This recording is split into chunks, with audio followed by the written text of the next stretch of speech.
In our ongoing series on Maine's changing climate, we're looking at rising sea levels. Towns all along Maine's coast are looking at the math and trying to plan for waterfront survival. On the postcard peninsula of Harpswell, folks there are already feeling the impact. News Center Maine's David Guildford sat down with the Climate Task Force as they begin to plan for an uncertain future.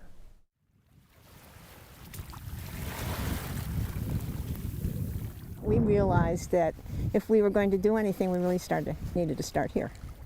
And that's kind of what we've been doing. Mary Ann Naif leads the Harpswell Climate Task Force. Looking at today's agenda, a group organized by the town a year ago. Our charge is to look at vulnerable areas of town infrastructure that are going to be affected over the years with sea level rise, to give the town an idea of costs that they may have to consider going forward. The task force is at the beginning of a long road. They're trying to identify infrastructure that will need improvement as sea levels rise. Harbor Master Paul Plummer has a keen eye on his shoreline. What's blatantly obvious is as the seas continue to rise, our landings are becoming more and more restricted. And not just here, we have multiple landings in town that are being inundated by the king tides. King tides are the 1 or 2 highest predicted tides in a year. These photos were taken during Harpswell's king tide on January 17th. This public landing near Cook's Restaurant needs repairs anyway.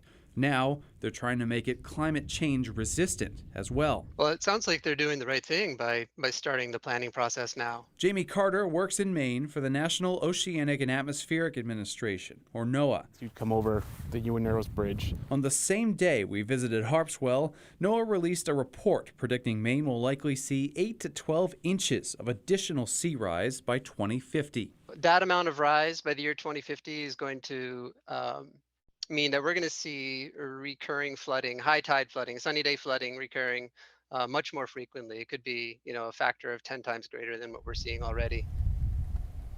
We want to be on the water, and there's only a handful of ways to do that. Chris McIntyre is a third-generation lobsterman here. Mary Ann told us 68% of the town's roads are private, and they lead to expensive properties. With coastal real estate booming, McIntyre's pedigree on this shoreline won't guarantee him a private dock. The chances of a young fisherman like me owning a piece of shorefront property with a dock and a float are going down rapidly. And so public access like this, can allow me to get my traps in and out of the water, get my boat in and out of the water. Chris goes to a lot of those meetings in Augusta. For today and for the next 30 years, Harpswell's task force and its residents need to get the math right on this piece of asphalt. David Guildford, News Center, Maine.